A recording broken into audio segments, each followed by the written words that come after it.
Hi, good morning everybody, and welcome to our first workshop for 2022.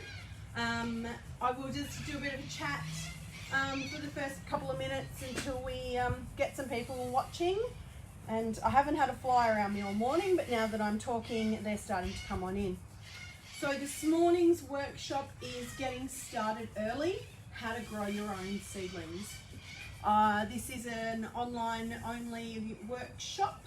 Today I have my son Baden doing the camera work, so if you have any questions or comments, please feel free to ask, and he will ask those questions for you, and I will do my best to answer. Yes, Baden? Oh, you put your hand up. We would have had guest presenter Robin Anderson with us this morning, but she is in Perth at the moment with her beautiful grandbabies. She will be watching live stream, and she will be able to answer some of your questions as well.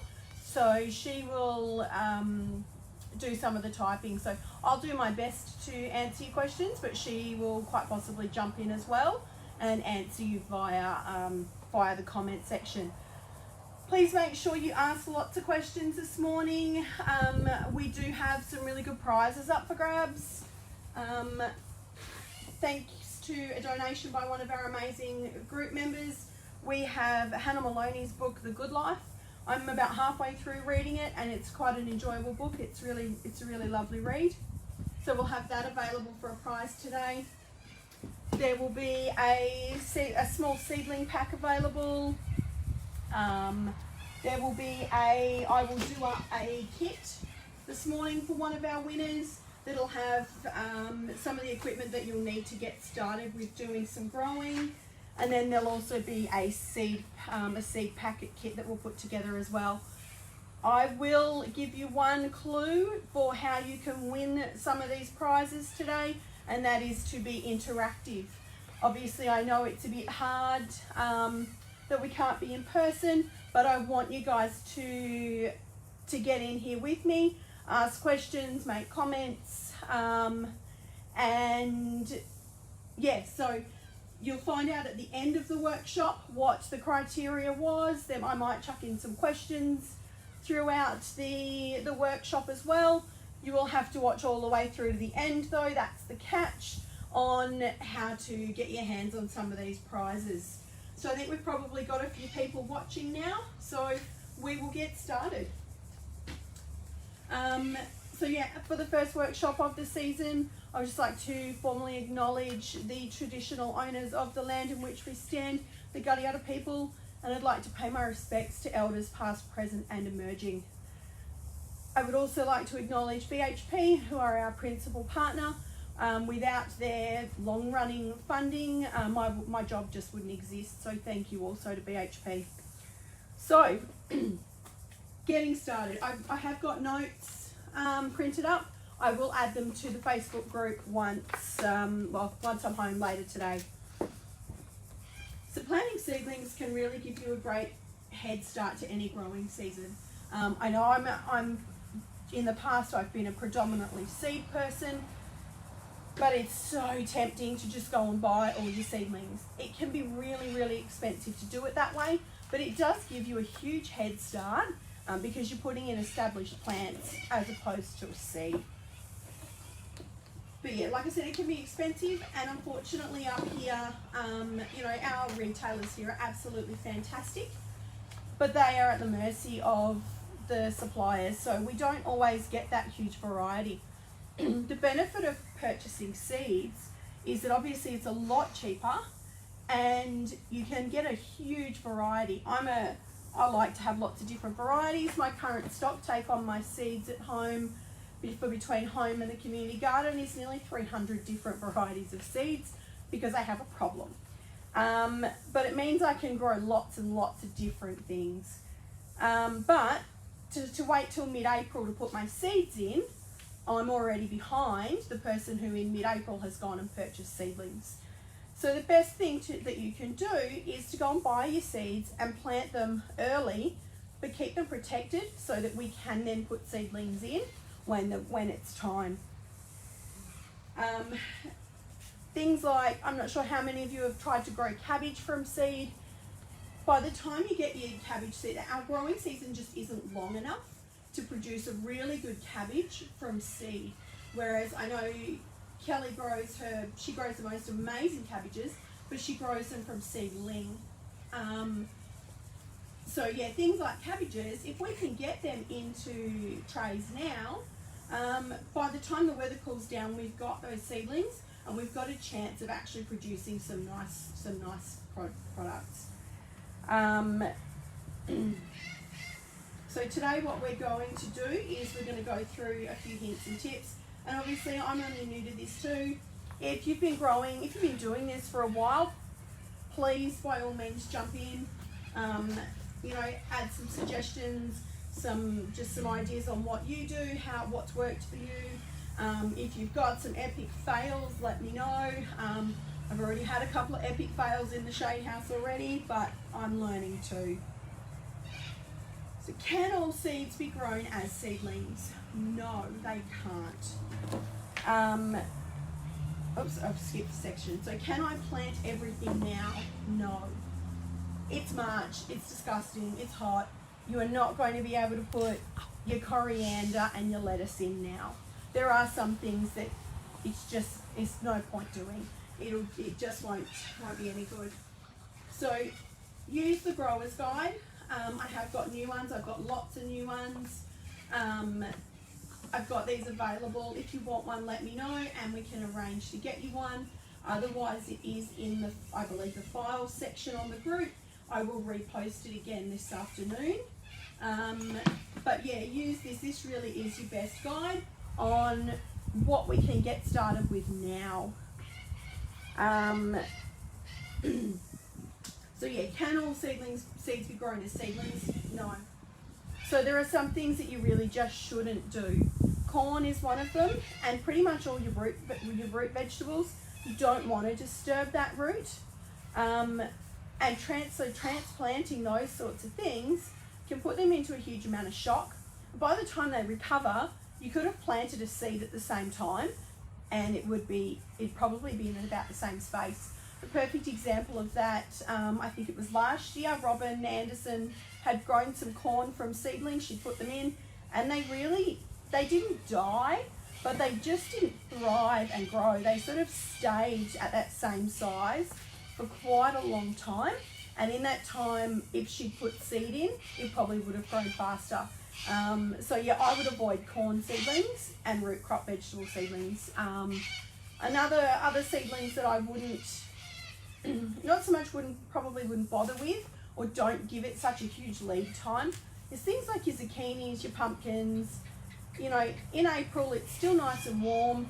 Zucchinis especially, like I've seen germination of zucchinis in like 36 hours.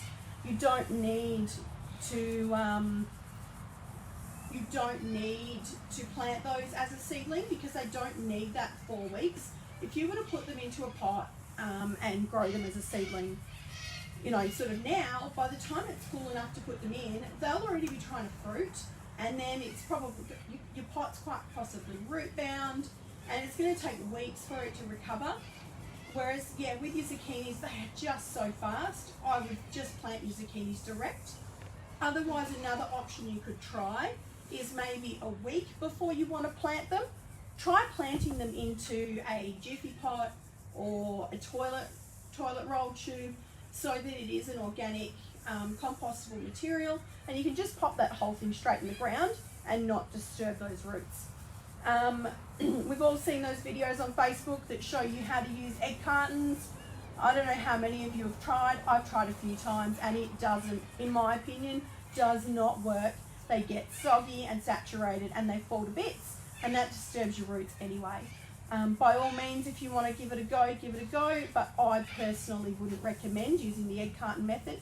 And even the eggshell, you see those videos that grow something in an eggshell, unless you're going to drill a hole in the bottom of the egg, I can't really see how it would work properly. It would there'd be too much moisture in there. There wouldn't be enough room for your roots. And then an eggshell, we all know that they are super strong. If you put that into your garden bed without breaking it, the roots wouldn't be able to penetrate through that eggshell. And I've tried to drill a hole in an eggshell and it didn't go well for me. I was probably using the wrong drill bit, but for me it did not work. If you try any of these methods and they work, please send us some photos. I'd love to see it. Alrighty, where am I up to? Alrighty.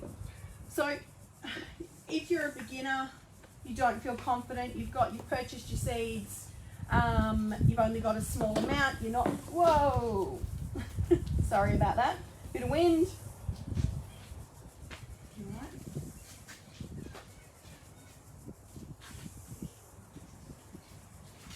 Sorry guys.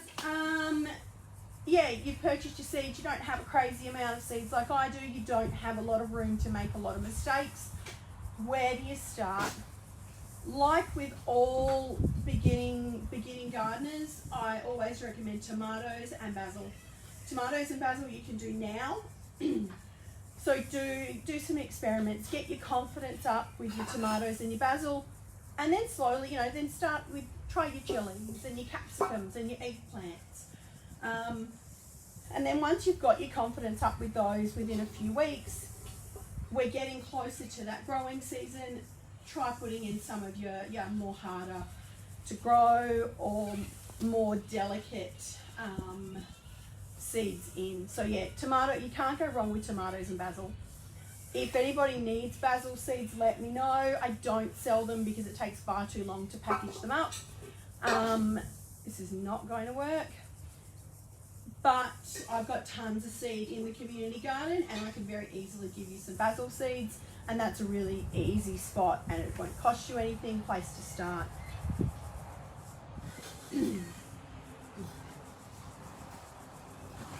Okay, I can hear you saying, how much is this going to cost?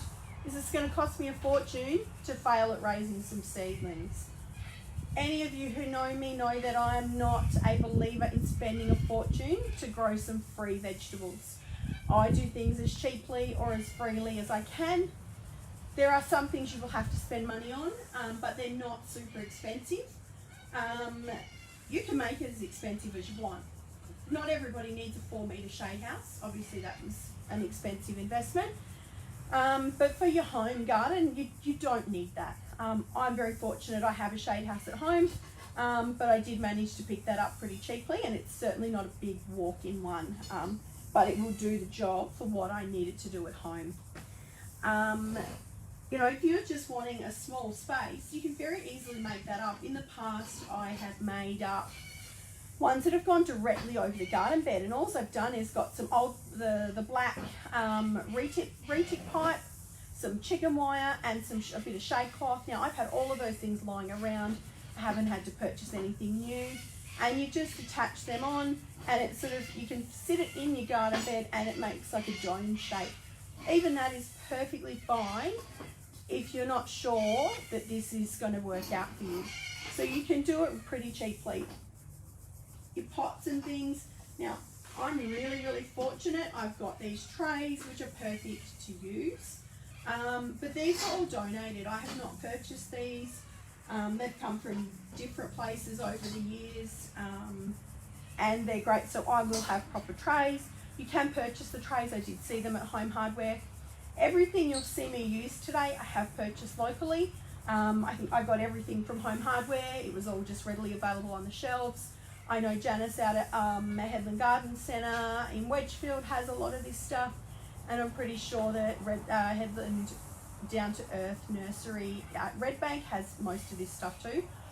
If they don't have it on the shelves, we all know what's going on with transport at the moment. If they don't have something, ask them to get it in.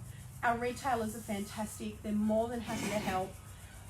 Just ask the question. I mean, they can't stock 50 bags of perlite, and I bought 2 bags last week, so they may be out by now, but they do stock it. So just ask a question and they will get it in for you. But yeah, I was really lucky. I got tons of these little single cell pots donated a couple of years ago from the town of Port Hedland, and they're going to be absolutely fantastic for what I need. Most of you though will have plenty of these pots lying around. all different shapes and sizes. As long as they're not broken, it really doesn't matter what colour they are, what size they are. Use what you've got. By all means, if you want to go out and spend money and get all the brand new stuff, go ahead. But you can do it with recycled materials. And as you'll see when I show you some of the pots I've got later on, it's all recycled. None of this stuff was purchased new. I get a lot of donations of pots. So yeah, that's a really fantastic way to reuse and avoid it going into landfill, and then obviously keeping my costs down.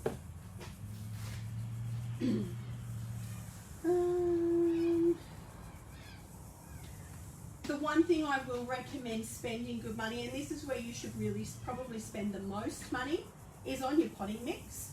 Now, potting mix is one of those things where it is true what they say, you get what you pay for.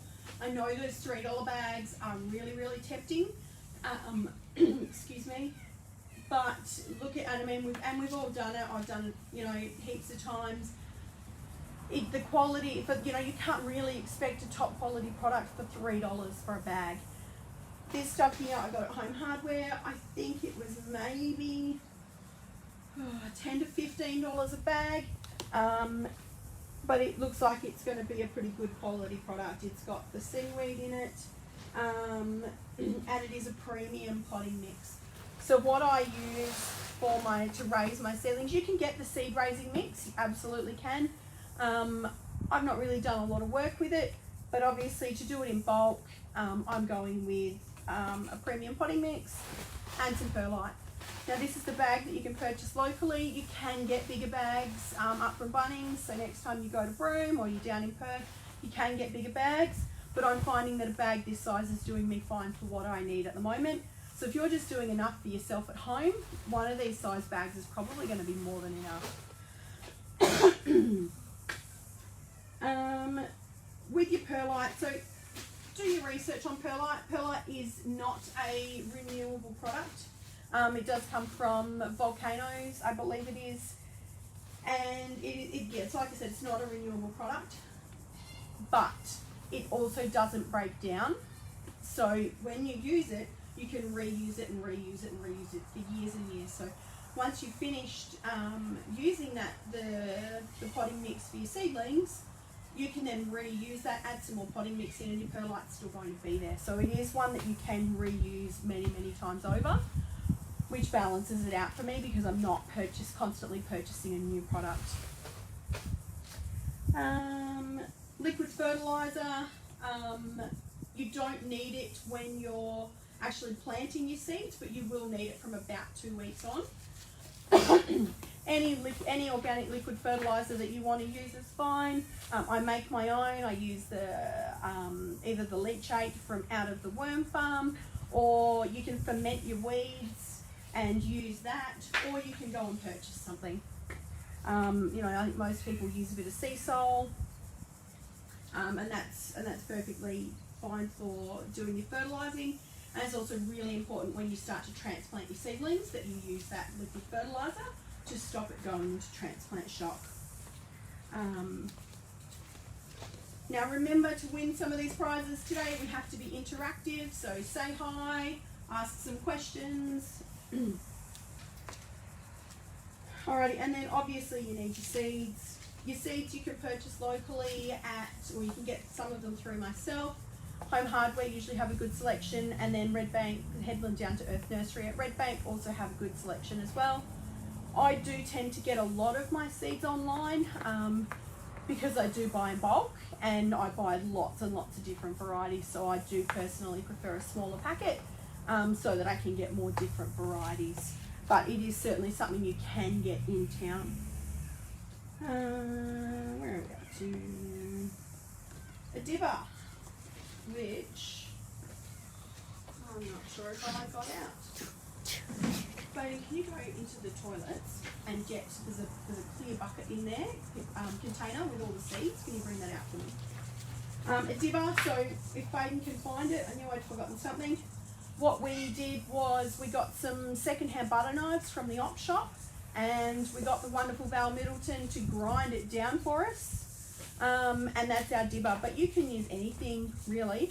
You can use an old chopstick, you can use an old knitting needle.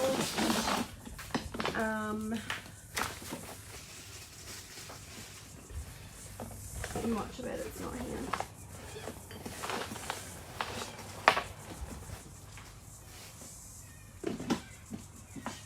Alright, I know I had it here somewhere.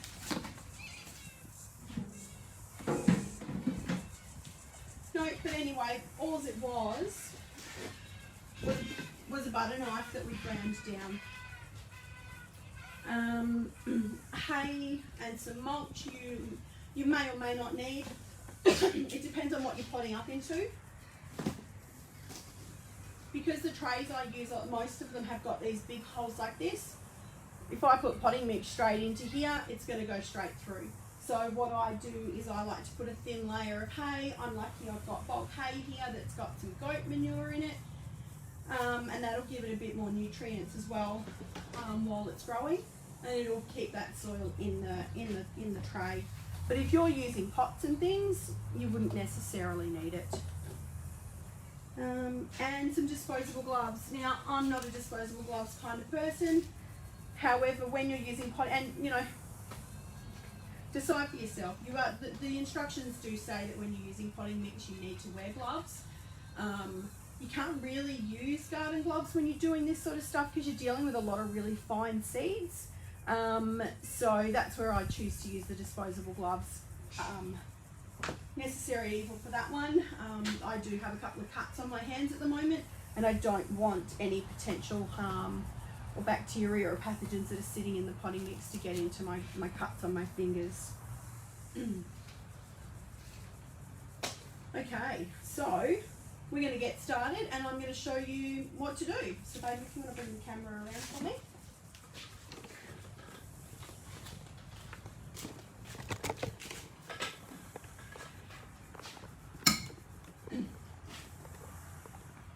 Go. All right, so because I'm not potting up a couple of little things, I'm generally working in bulk. I find that my wheelbarrow is perfect for me for how I set it up. Now, I've already got some potting mix and perlite already made up from the other day. Now, I'm not sure how well you can see that. It's just a good mixture, and this has actually got a little bit of hay in it now too. A lot of things online will say use 50-50 potting mix and perlite.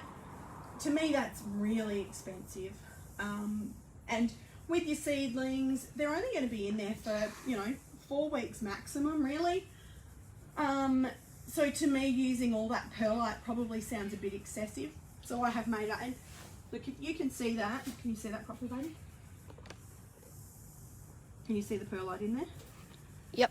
Yep, so you can see those little white things in there. That's roughly what I do. I don't measure. Most of you will know that. I don't even measure when I cook most of the time. And it looks like a good mix to me. Now, you don't want it dry, but you also don't want it super wet. So apologies to those of you who don't like the word, but moist is the best description I can give you, and I haven't put my gloves on. For what you need. So yeah, this is looking quite nice and moist. It's probably, like I said, a little bit wet. And then I have wet down a little bit the hay as well. So what I'm going to do is I've got my tray. I'm just going to put a fine layer of this hay on the bottom.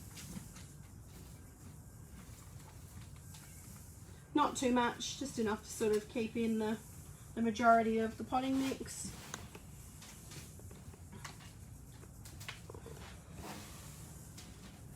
And then I'm just going to give it a cover, give it a decent amount. Obviously this is going to be your veggies home for the next few weeks, but you don't want it full. So basically looking roughly like that. All right, now what I've done, and I do this every time, is I forget to write my label first. Make sure you label your pots. I am absolutely notorious for going, no, I'll remember what they are. Never do, never do. So I'll look at them, I'll go, right, I've got tomatoes, but what are they? I never remember. So make sure you label. Now these are store-bought labels that were donated to me. I normally wouldn't purchase something like this. Some really great labels that you can use to make is an old milk carton. So your plastic, it's a really strong grade plastic. You can cut those up and write on them, yogurt containers, things like that. And you've probably all seen those videos at the moment of the people that are using the old rat test, the old rats to use them. I don't know that I'm going to try that, but it's certainly something people are doing as a way to reuse that product. I've got a packet of seeds here. Today I'm doing some Thai pink egg tomato seeds. So I'm just going to write on there, tomato, Thai pink egg, which I should have done beforehand, but not to worry. And this is where your dibber also comes in handy if it's a knife, because you don't want to put your mouth all over this. We got any questions?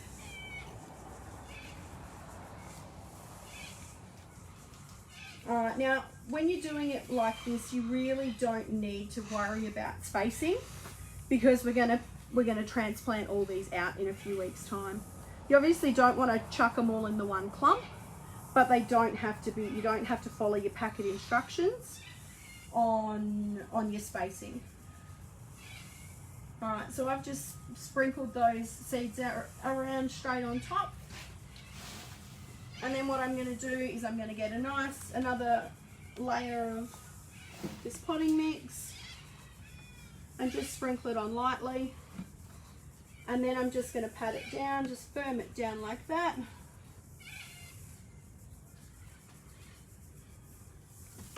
All right, when you water them, they need a really light spray. If you get the hose or a heavy watering can and dump that water on, because those seeds are only really shallowly planted, they're just going to be uprooted and they're going to be washed away, and you're not going to have as much success with your germination rates. One of those cheap spray bottles that you can pick up is fine. I've got this, so this is what I'm going to use. Even your misting setting on your hose. And basically,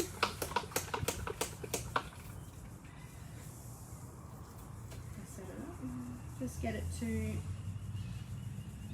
what you need, and then just give it a nice drink. Okay, I don't need to do a lot of this because that soil was wetter than what I wanted it to be. Then make sure you pop your label in, and she's ready to go. Now comes your tricky part.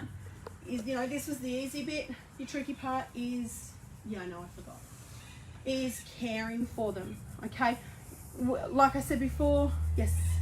Malvika says, if I don't have any hay, can I use some papers instead? Yeah, look, I did think about that as well. I would think that shredded paper would be just fine. Even a layer of newspaper. It's not. I like the hay because, one, it's readily available freely for me, and it does give me those extra nutrients. But realistically, you're only going to have them in there for a few weeks, so that then the extra nutrients isn't mandatory. So yeah, a lining. I've done it plenty of times before where I've just used a lining of old newspaper. Again, it's about what you've got and what you've got available to you, and what you've got available the cheapest or even freely. Okay. Everybody who has ever watched a YouTube video on how to start your seedlings will have watched something done in either the US or in Britain. And obviously their conditions are completely different to ours. And what they're doing is they're raising their seedlings in winter while they're still getting those last frosts, getting rid of those last frosts into spring, so that they've got stuff ready to plant as soon as it thaws and as soon as things are warm enough. Obviously we are completely opposite to that. We're trying to keep everything growing until it's cool enough to put it out. So a lot of the videos you will see, they're raising them in the house to keep them warm. They're using heating pads and things like that. We don't need that. I personally wouldn't recommend raising them inside your house. They're going to get acclimatized to your air conditioning, which you don't want. And they're also, unless you've got a big, enormous bay windows, which I don't know that anybody really here has, that has lots and lots of light, they're not going to be healthy. They're going to be leggy. They're going to be growing really spindly, looking for that sunlight. So in my opinion, you really do need to raise them outside. It's just about finding that right mixture of sun and light and heat and keeping them moist. If you can make yourself up a little shade structure, that's fantastic. If not, on your deck, at your front door, somewhere that's going to get lots and lots of light, but not necessarily a lot of sun. The March sun is super harsh. If you have got somewhere that they're going to get a bit of direct sunlight, make sure it's really early morning, and that sort of even realistically by now, or even sort of 9 o'clock, you'd want them to be back out of that direct sunlight, because they are really delicate at this time of year. Your trick is to keep the moisture up to them. You don't want them soaking wet, but you also don't want them to dry out. If they dry out, they're not going to germinate, or they're going to die really quickly. So it is about making sure that they're always just that nice level of damp. So you will have to water them consistently throughout the day. If you've got sprinklers in your retic, why not make one of those little shade structures that I told you about earlier, and actually put them in there so that the sprinklers from your retic are just going to water them for you. That would make it, obviously that would be a really easy trick to do. Where are we up to? So yeah, I would also be mindful of protecting them from the wind as well. So if you can put them in a semi-sheltered spot so they're not getting that hot wind on them as well as the hot sun, and that's where I think the shade cloth works really well. If you're going to build a shade structure, make sure that you've got all angles covered, and that there isn't an open part, because I think they get that sun on there, it can be too much.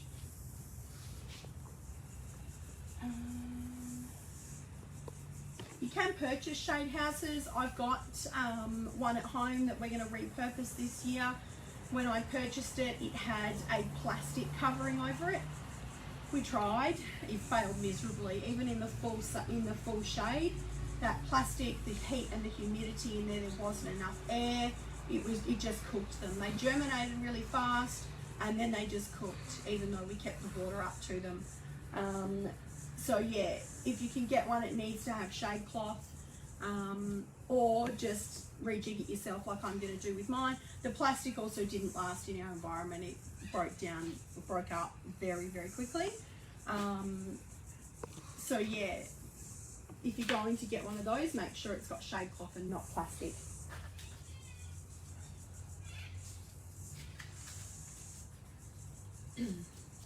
Okay, so with your shade cloth, make sure you don't get the black shade cloth. Black shade cloth actually blocks UV rays, and your plants actually need the UV rays to germinate, to grow and be healthy plants. The green, the beige, the white is all fine. I would recommend using the 50%, if you can get 50% shade cloth. That's what we've got on at the shade house here. It's possibly what I have at home, I'm not sure. 70% I think would be too much. I don't think you'd get enough light in there for growing your healthy seedlings, and 30% is probably not enough. If you're already growing at home in shade cloth, let us know what percentage shade cloth you're using, and what's working well for you. But yeah, the one at the community garden is working really well, and that's at 50%. My shade house at home gets almost direct full sun for pretty much the entire day. And my seedlings really thrive in there all year round. I've got stuff in there that shouldn't be growing at this time of year, but because they're in the right conditions, they're doing quite well. But yeah, like I said, I would enclose all sides. So my shade house at home is not a walk-in one. It's like a bay setting, and it's all fully covered. And then over the front, there is a drop-down piece of shade cloth. so it does protect from all angles. So once you've all seen how I've planted the seeds in there like that, once they start to get their true leaves, you may want to thin them out a bit.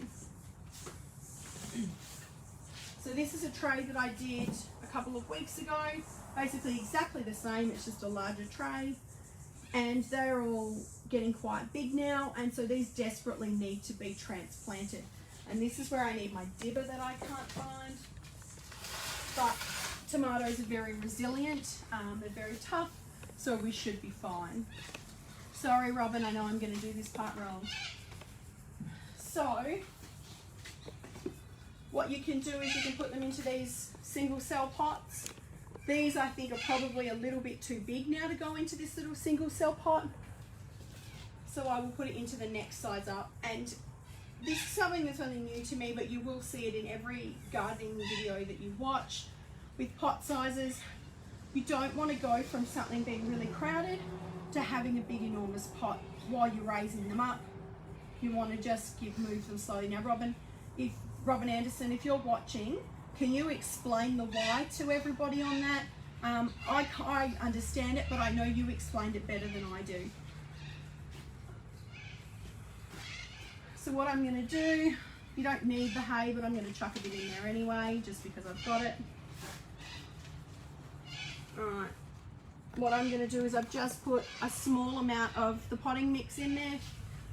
Tomatoes really love to be transplanted. It's why it's a really great beginner seedling to do, because they really thrive on being moved. So what I'll do is I'll just pick this one here individually. Alright, now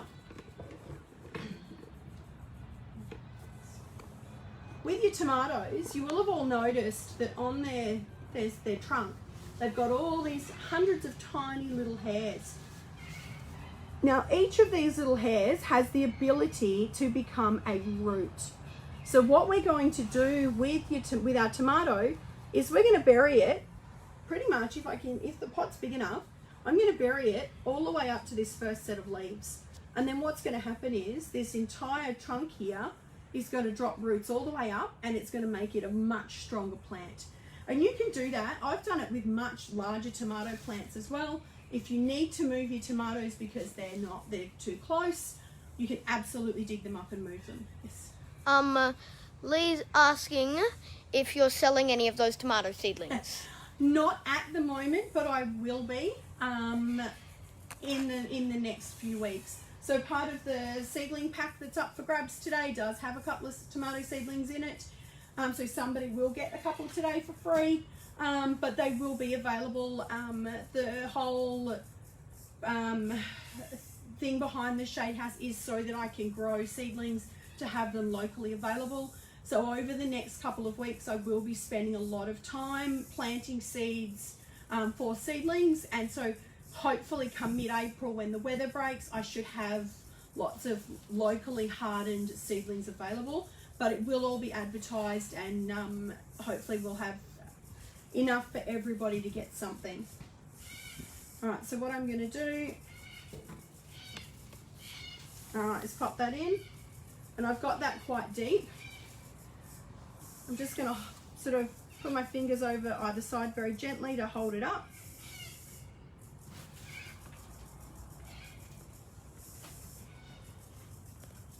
I might always end up on the sides, right? So I'm going to fill it up as far as I can. I'm going to keep pressing that down, because like I said, all of this is going to help us turn into root system and make it far stronger. So now it looks tiny, it looks a bit disappointing, but it will in the long run make your tomato plant much stronger. You would then, this is just water. Normally what you would need though is some sort of liquid fertilizer. Give it a good drink, and then that's how we do it. Yes. Malvika is asking, have you got any cherry tomato seedlings? I will do. That's exactly what this is the cherry tomato seedling. These are the ones that we grew I'd like to say 2 seasons ago, so not last growing season but the season before. These have all come from hardened seedlings, these ones. The cherry tomato will be predominantly what I have, and it'll be lots of different varieties. The other one I've got in the shade house at the moment is the black cherry tomato. Sorry, it's the black Russian, and that is probably my favourite, and I'll have the yellow and the red. But yeah, it'll all be advertised when they're available. But yeah, so now all we want to do is keep that protected. And so with the size of pot this is in, this more than likely it shouldn't need transplanting again until it's ready to go in the ground in a few weeks' time. Excuse me. So yeah, this should be fine just like this. But that's how we would transplant once you've got your trays. And like I said, practice with your tomatoes and your basil.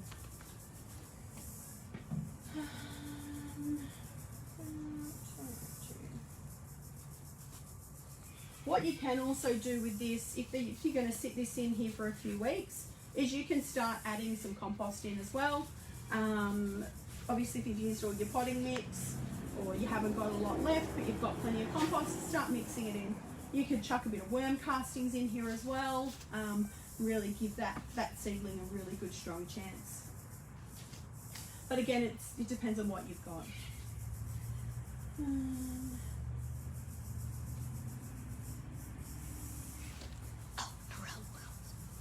So yeah, once you've done once they're starting to grow a bit, you're going to need to fertilise them pretty much every 2 weeks, or whatever the bottle you're using recommends. Because now that when you plant a seed, that seed has enough nutrients in it to get it started and get it going for the first couple of weeks. But after that, it's run out of its nutrients, so you will need to give it a feed, especially once you've transplanted them into their other pot, to really get them nice and strong. And then you would leave them in your pots until the weather's broken. You know, traditionally it's 2 weeks before Anzac Day, but it's not always like that. So yeah, I think that is about all I have at the moment. Yes. Rose asked, do you do that tiny plant to big pot for all types of seedlings or just the tomatoes? Yeah, yep, it would be all of them. It's probably not true.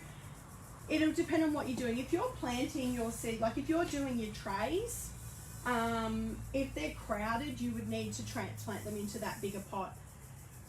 If you're going to start off individually in pots, even a pot like that, then no, you wouldn't need to unless it's too crowded.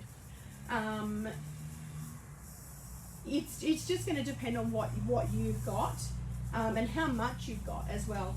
We did an experiment with some of the homeschool kids where we did the exact same seeds. We did them in trays like this, and then we also did them in individual seed pots like this. And doing them in the trays was immeasurable.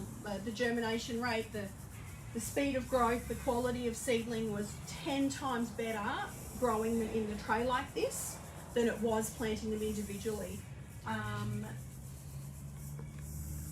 But in saying that, once I transplanted them,